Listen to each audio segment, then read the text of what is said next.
So how old were you, Mr. Wendt, during World War II? When I went in the service? Yes. I was 19.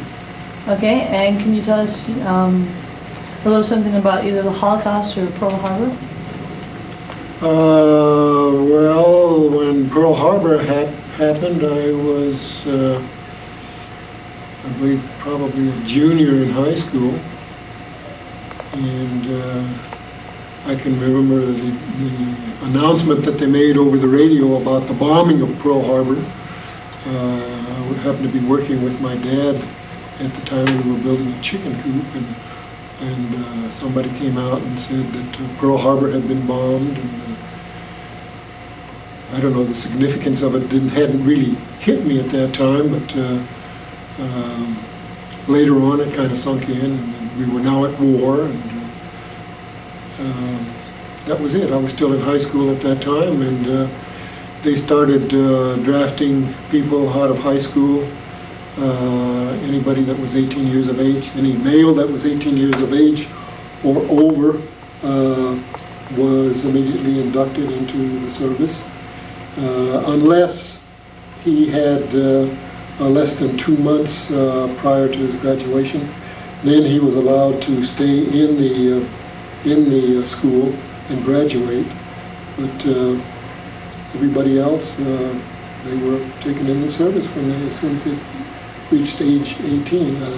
When I graduated, I was still 17, so I didn't go into the service right away, and I went to work in what they called a war plant at that time, producing material for the war.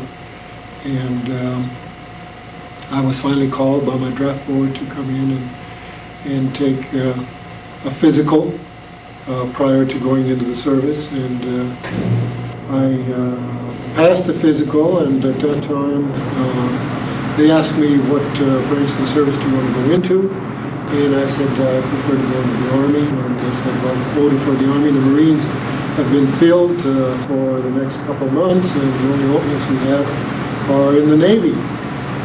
How about, would you like to go into the Navy? And I said, no. And they said, why not? And I said, well, I don't, in case something happens to me and I get hurt or wounded or whatever, I don't walk too well on water, and I want some solid ground below my feet. And they said, well, okay, we'll call you. And it was like about another 6 months before they called me again. And for induction. San Pedro, Fort MacArthur, and spent about 3 or 4 days there processing, taking different tests and so forth and so on. And then I was put aboard a bus going up to Camp Roberts, up in the central part of the state, Paso Robles. I took my basic training at Camp Roberts, which was for an 18-week period. And then when I graduated, I had a chance to go to OCS, Officer Candidate School, down in Fort Benning, Georgia. I went down there, and after I'd been there for a while, I talked to a number of officers that had returned from the Pacific Theater of Operation, and they said, as soon as your class graduates, you're going to go to the Pacific Theater of Operations, fighting against the Japanese. And that was one place I didn't want to go. I wanted to go to the European Theater of Operations because I do speak German, and I thought I would be of more use to the Army in the European Theater of Operation. And so they said, no, everybody in this class is going to the Pacific Theater of Operation. And I said, well, can I drop out? And they said, yes, but if you do, you're going overseas. And I said, well, that's fine.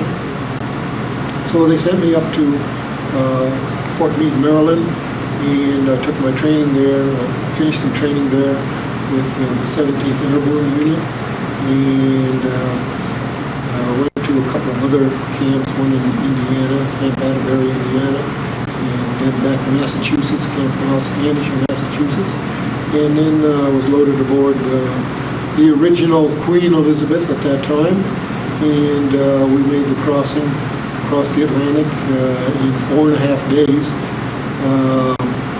The ship was too fast to stay in a convoy, And so we made the crossing all by ourselves.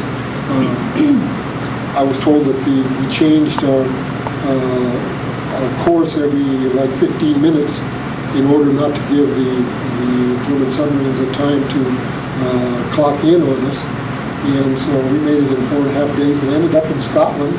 And from Scotland I went down to England, took some additional training there, and finally I was put on a boat in Plymouth Harbor in England, and we crossed over across the channel, landed at Le Havre in France, and my unit was the 106th Division, and we fought some battles in France and in Belgium, and finally ended up in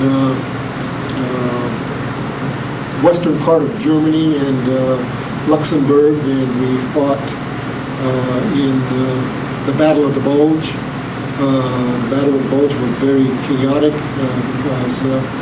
because it came to be the biggest battle that the United States had ever been involved in, and the Germans were using a lot of German troops that spoke English real well, dressed them up in American uniforms, and they got them behind our lines, and they disrupted our traffic, sending convoys in the wrong directions and things of that sort, killing some of our people.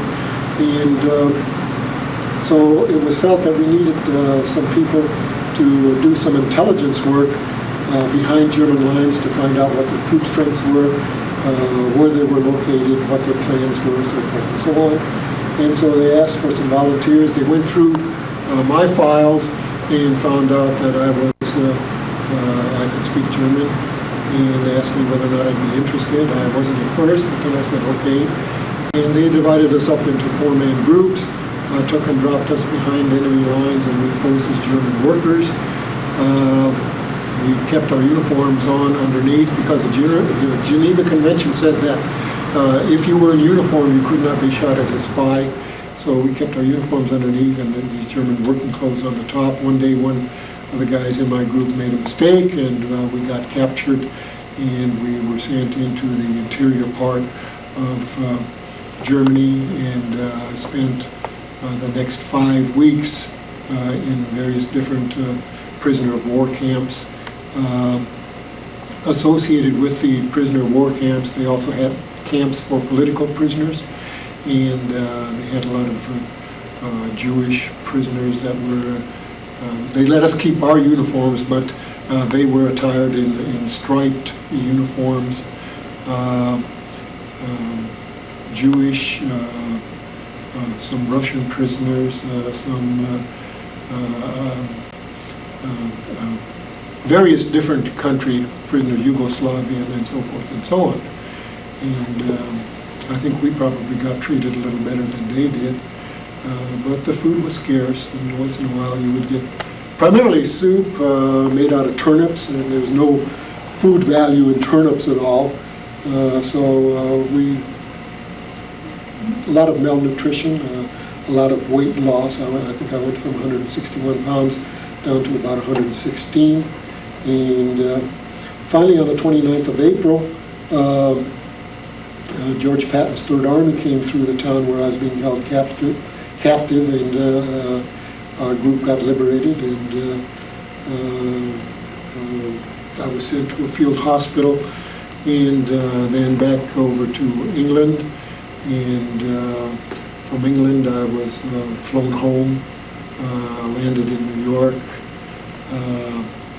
For a while, they had me in the Air Transport Command, transferred me, and then from New York, they sent me out to the closest air base, which was where they needed people, which was in Palm Springs. We had an Army air base there in Palm Springs, and I spent the next 3 or 4 months there. I got a nice long furlough, and then I was transferred back to West Virginia, to a hospital there. I received some further treatment there at West Virginia. And finally, on the 7th of December, I had a lot of points. They would give you points for Every major battle that you fought in, for being a prisoner of war, you got points. For every decoration you got points. And I had a lot of points accumulated. So I was eligible for discharge in December. I couldn't make up my mind at first. I liked the Army. I wanted to make the Army my career. But I know my folks had plans for me in college and so forth and so on. So I finally took my discharge. Ironically, it happened on the 7th of December. And I spent the next 2 months traveling around the United States, visiting various friends and relatives, and finally got home in time, and I started college here. Went to USC, had some credits I had to make up, and I transferred to LA City College, and then back to USC again. Got a job in the meantime with the City of LA in the engineering department.